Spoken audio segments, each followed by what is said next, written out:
In the last class, we have discussed the motion quantities of a rigid body when it moves about a point. We have found that the inertial properties of a rigid body is a far more complex quantity and which can be represented by 6 independent quantities, and we term it as a tensor and we gave the name as inertia tensor. So, if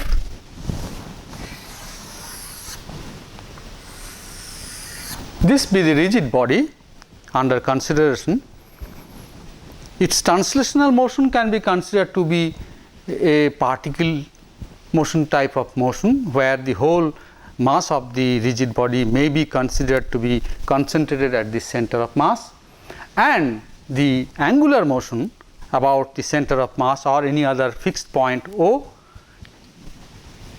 can be represented by an instantaneous angular rotation about an instantaneous axis which changes its position both relative to space and time.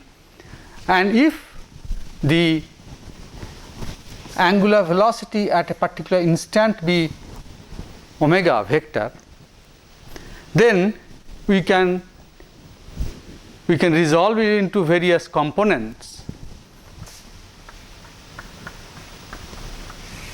along 3 mutually perpendicular directions x, y, z as omega x, omega y and omega z. So, these are the components of the angular velocity of the rigid body along these 3 directions, small x, small y, small z. We should also remember that there is another set of coordinate capital X, capital Y, capital Z, and without losing much generality in the results, we can make the 2 origins coincide at O. This smaller XYZ system has an instantaneous or an angular velocity omega with respect to the fixed frame of reference. Now, we have to remember that the angular velocity of this frame XYZ omega is different from the angular velocity of the rigid body, which is omega. So, this is the situation. We have a fixed frame of reference capital XYZ, we have a moving frame of reference small xyz moving with an angular velocity capital omega, and the rigid body which is rotating with an instantaneous angular velocity omega. So, we have the angular momentum vector L can be expressed as in the form of 3 components Lx, Ly and Lz.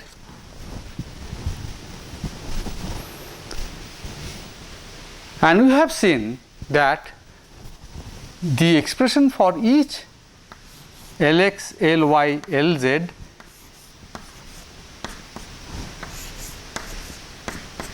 can be expressed as Ixx omega x minus Ixy omega y minus Ixz omega z.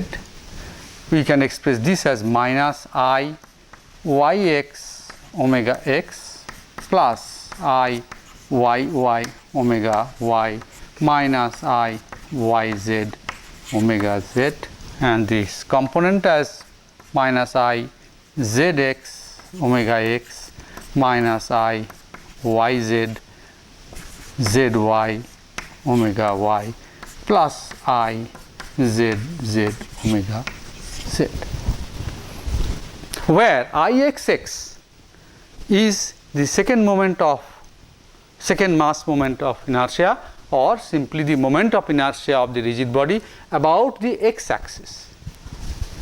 So, this rigid body now along this direction x, along this direction y, and along this direction z, if I measure or define its moment of inertia about x axis, that is Ixx. The moment of inertia about a rotation, about an axis y is Iyy, and moment of inertia for the rotation about axis z is Izz. So, these were familiar terms. We have seen the concept of moment of inertia even in plane motion of rigid bodies in our dynamical courses. However, these quantities Ixy, Ixz, Iyz, they are something new which you have not encountered before, and they are called the product of inertia.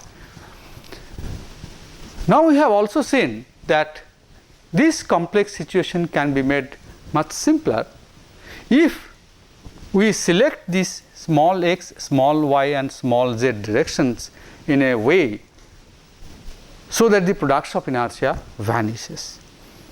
And when these directions x, y, z, when they are along the principal axis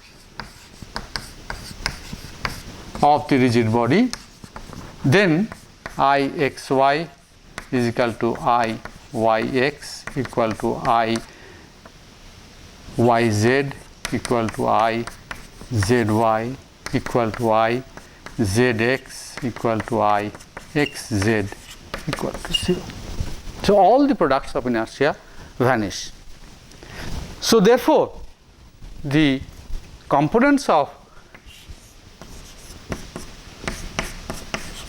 angular momentum of the rigid body Lx, Ly, Lz can be represented very simply in this form.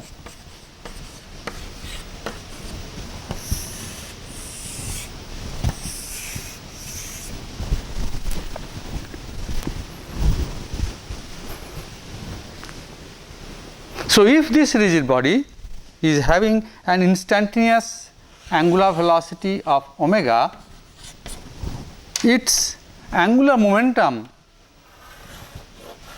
L will be something like this.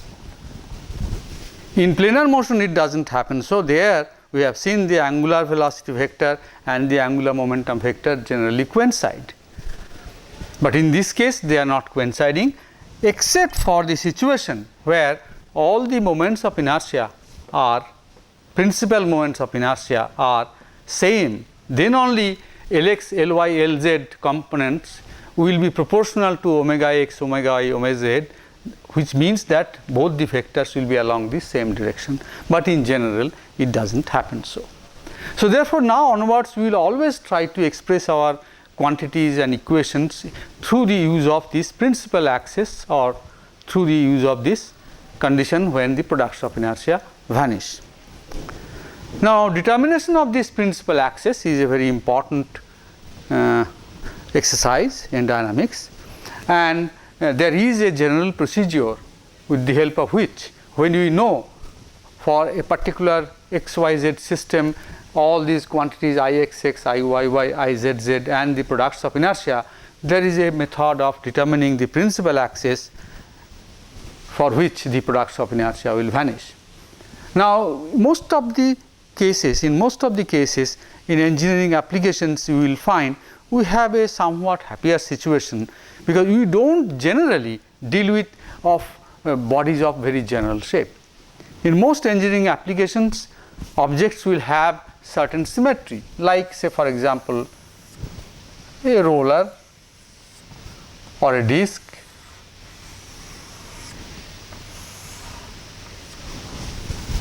things like this, a gear, clutch plate, all such things, or simple rod like objects. In most cases these are the kinds of component shapes we will be dealing with, and for such cases it is easy to determine the principal axis by observation. if the body is symmetric, then all axes of symmetry will be principal axis. So, in the case of that roller, for example, one axis of symmetry is very obviously this one. So, this will be one principal axis. Then any two mutually perpendicular lines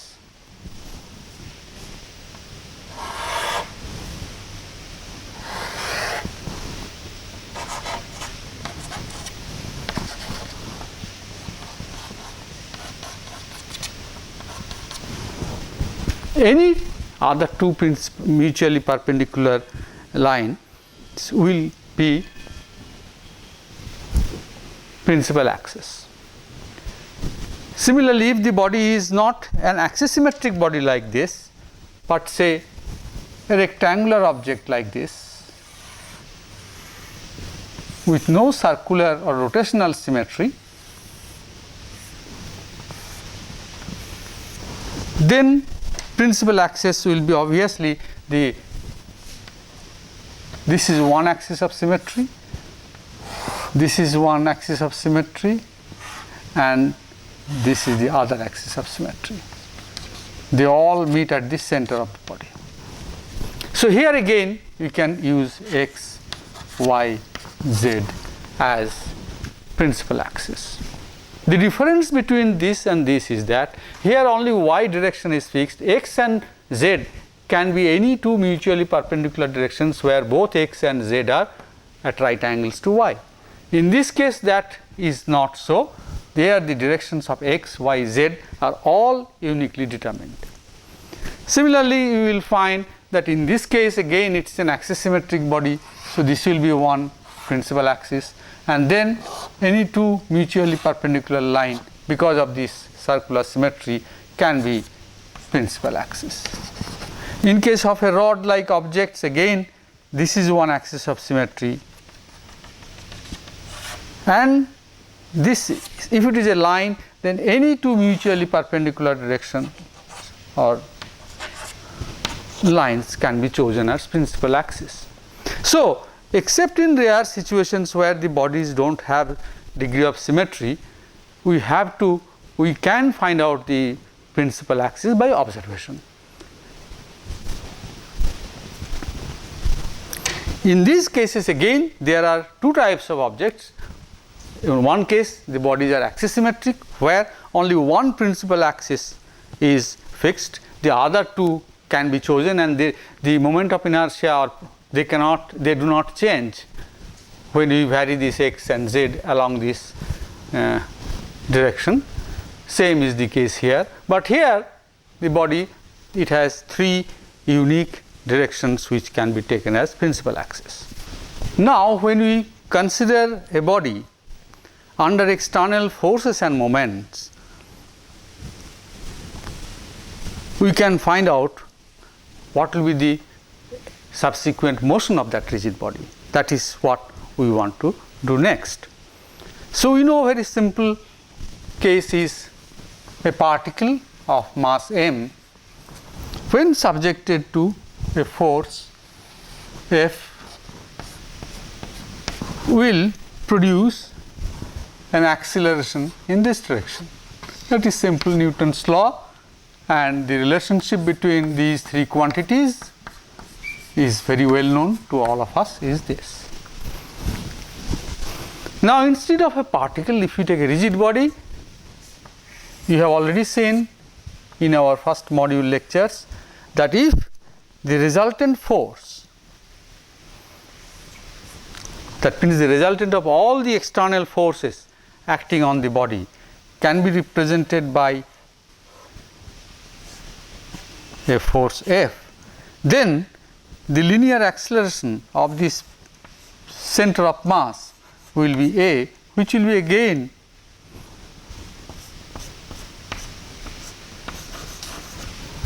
mass of the body.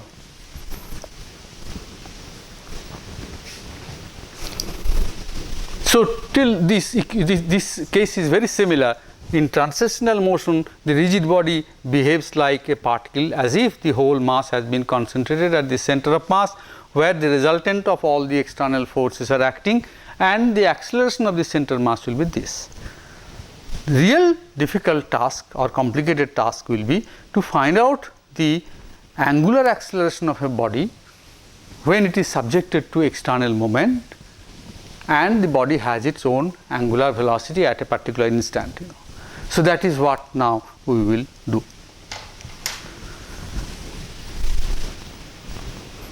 Now, if the three components of the externally applied moments acting on a rigid body about its center of mass, then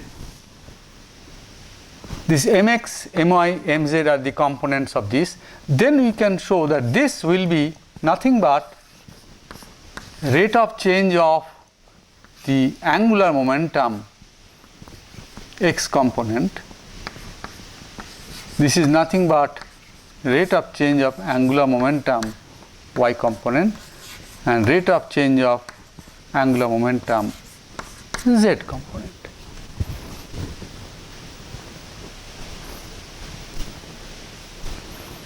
Because we have already,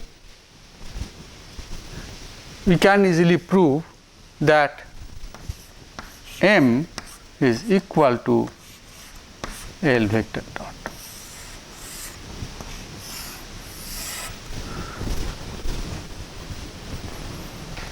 Proving this is not very difficult.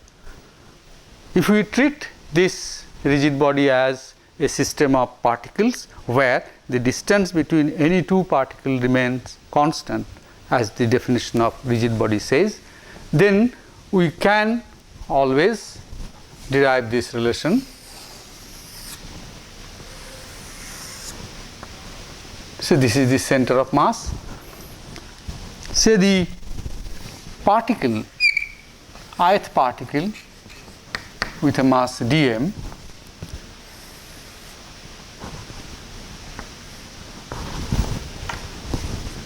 the external force which is acting on this ith particle is Fi,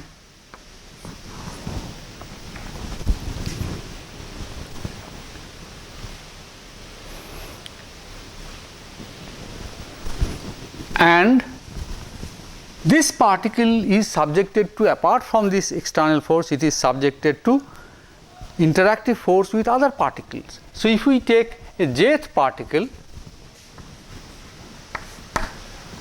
then this will be subjected to a force which we call, say, P I j. It means that it is the force on this ith particle due to the jth particle. So, here to get the total force on this ith particle, we have to sum it up for all the other particles of the rigid body, that means j goes from 1 to all except I, because one particle cannot exert force on itself. So, therefore, you will find that if the position vector of this be rho I,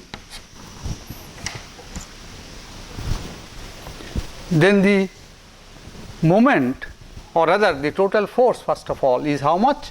Is Fi plus P I j, j from 1 to n, except and j is not equal to I.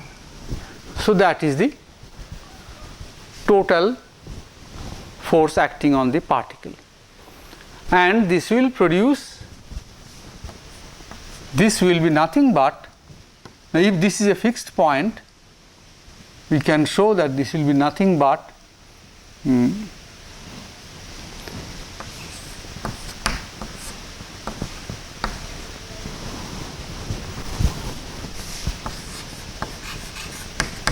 this is the mass and this is the acceleration of the particle, treating the center of mass as a fixed point.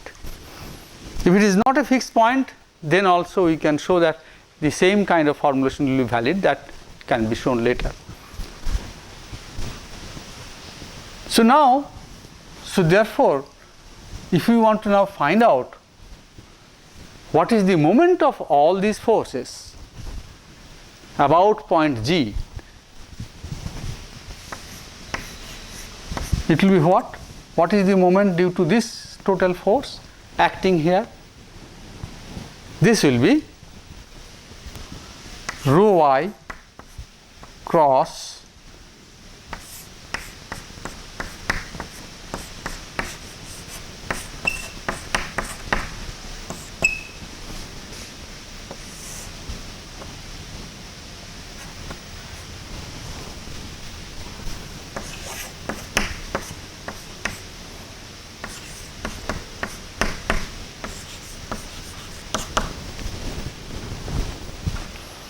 Now this, of course, remember, since we are finding the total, we have to sum it up for all particles.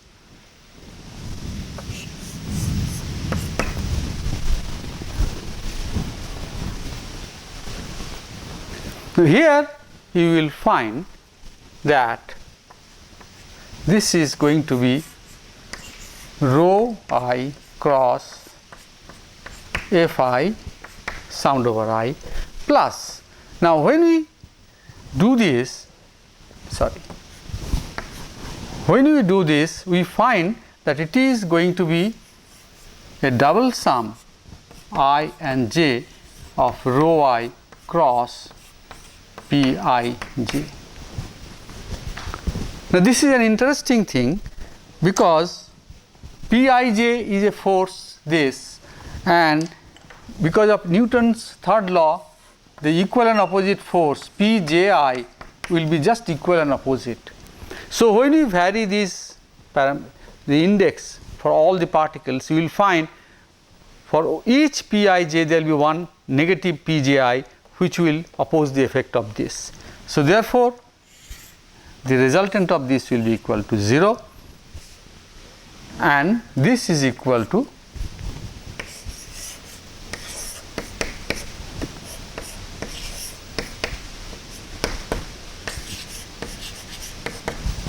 and this is nothing but the moment of the external forces. Here it was the total, but actually we have seen that the internal forces cannot produce any general moment. So this is the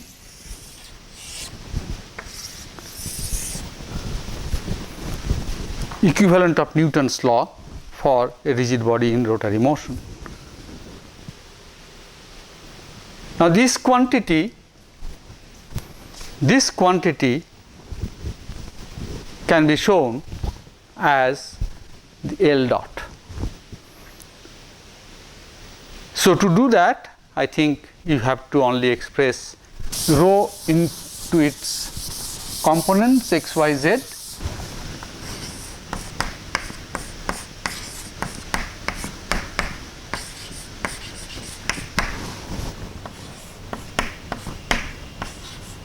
Let me see.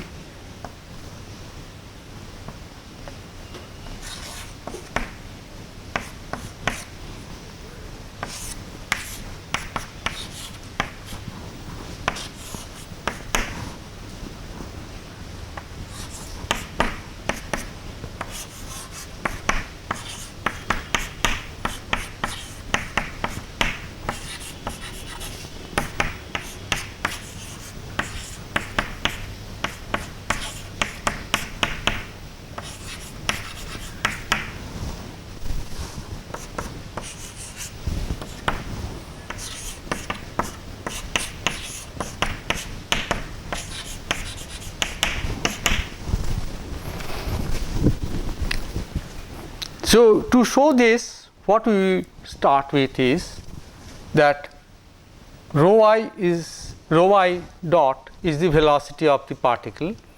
When multiplied by dmi, we get the linear momentum of the particle.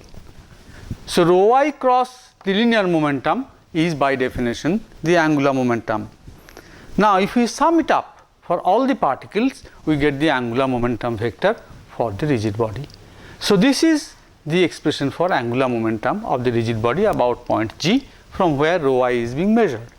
Now, if I differentiate Li with respect to time, what we will get? We will get rho I dot cross rho I dot dmi plus rho I cross rho I 2 dot dmi, and summed over all particles. But we all know that the cross product of the same identical vectors will be 0. So, this term becomes 0 and only this remains. So, we find that this is nothing but rate of change of angular momentum, which is equal to, again we have shown, nothing but the resultant moment of the external forces or resultant externally applied moment. So, therefore, the equivalent to Newton's law, that moment applied is equal to rate of change of angular momentum. So, therefore, now we have to express this in the kind of quantities which you have been using. Here it is just a very general form.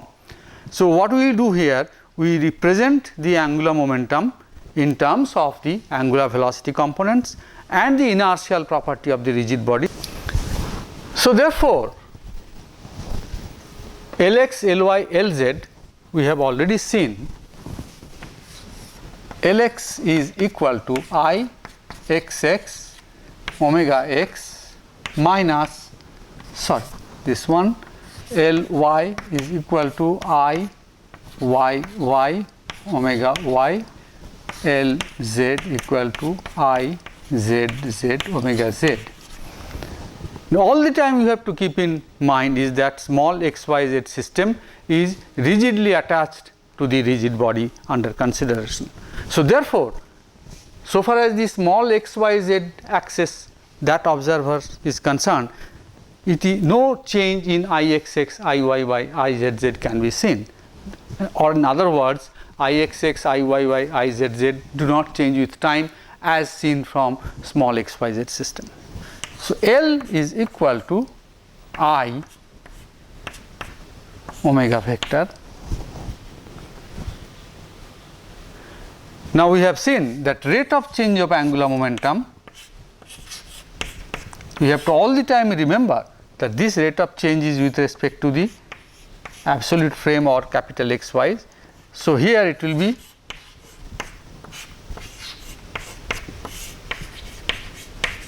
plus, since XYZ system is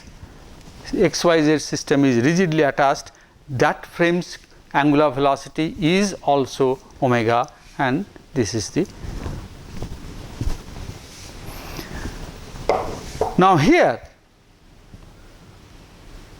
if we want to now find out what will be dl dt. Now, L we have seen is the components are like this. So, we can write it at least one more, I Lx j Ly plus k Lz dt xyz plus omega cross L. This now split up into these three components. Now, I is a unit vector along the small x direction. So, therefore, with respect to small xyz system, that vector I does not have any change. So, d I hat dt will be 0. So, it will be I hat dlx dt in xyz system plus similarly j hat, that unit vector also in xyz system is fixed. So, it will not have any change. So, when you differentiate this, you will get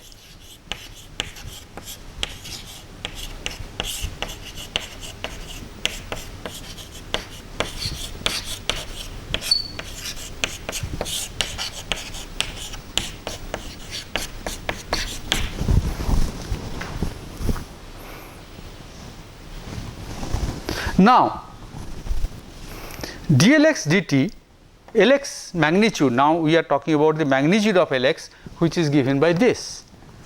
So, if we differentiate this with respect to time, in the xyz, small xyz frame, then this is a constant quantity in the small xyz system, only this can change. So what we will get, this L dot rate of change of the angular momentum with respect to an absolute frame of reference is equal to I hat I xx. When I differentiate this, only this can change. So, it will be omega x dot, that is magnitude of the angular velocity component, plus j I y y omega y dot plus k I z z omega z dot plus omega cross L. Now, omega cross L will be what? We can write it like this: I hat omega x plus j hat omega y plus k hat omega z cross I hat Lx plus j hat Ly plus k hat Lz. So, when you do this cross multiplication here, this cross product, then I cross I is 0, I cross j is k omega x Ly, I cross k is minus j omega x Lz, j cross I is minus k omega y Lx, and so this is the complete result. We can next combine terms under I, under j and under k. So, rather than writing a long expression, now we can also find out the components of this. Now, remember now that this L, rate of change of angular momentum, is nothing but the externally applied moment. So, mx will be the x component of this. That means the terms, if you take I hat as common, the term with which I is associated, and that will be I xx omega x dot plus I omega y Lz. Now, Lz is nothing but I zz omega z, and the other term is this minus omega z, I Ly is I y y omega y. So, we have to keep in mind from the very beginning that the small x y z coordinate systems have been chosen in such a way that they are principal axis. Similarly, m y will be the j part, that is I y y omega y dot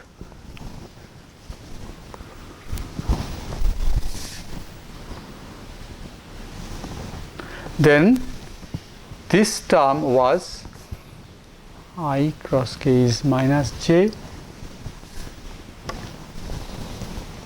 k cross I is j. So, therefore, this plus omega z, Lx is I xx omega x, and this is omega x Lz, which is I zz omega z, and mz will be the k part, that is I zz omega z dot plus omega x I y y omega y, this term, minus this term.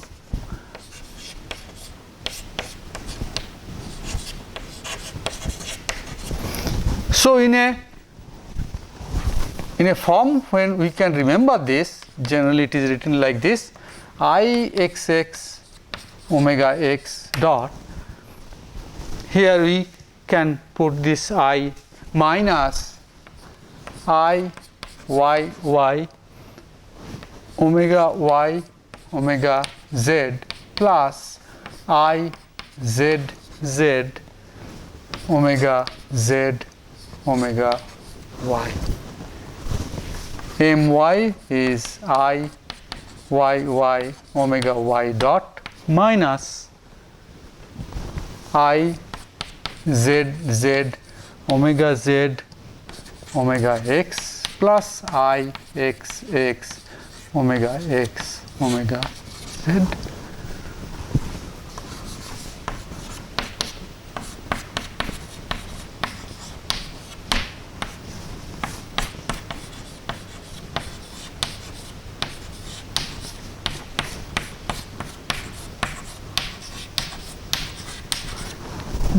This form it is easy to remember because x, y, z, it is in circular form x, y, z, y, z, x, z, x, y. So, that is how one can easily remember. And for the situation where the small x, y, z system is rigidly attached to the body, that means its angular velocity and the body's angular velocities are same, then obviously this can be taken common. Minus I y y I z z omega y omega z.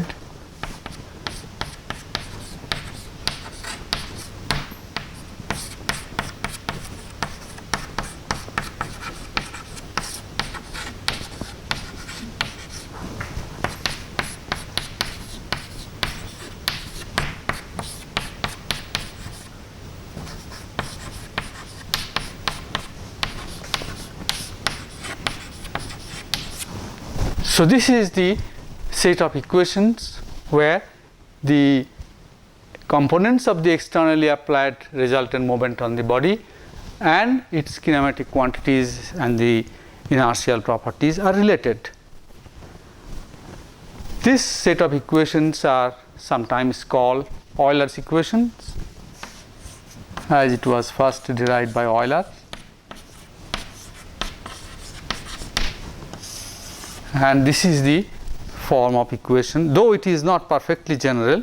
Perfectly general form will be that where the small xyz system is not rigidly attached to the body. We will do some such examples in the next lecture if we get time, but this will be the governing equations for all the rigid body motions in 3 dimension we will be doing and we will be applying to machines. So, in the next lecture what we intend to do is to solve problems and see that what motions are produced by certain externally applied moments, but more interestingly what we will see that certain motions in machines and its parts, components produce some moments or some reactions which otherwise we do not find. So, we will find some counterintuitive phenomena to take place when we consider the 3 dimensional motion of a rigid body.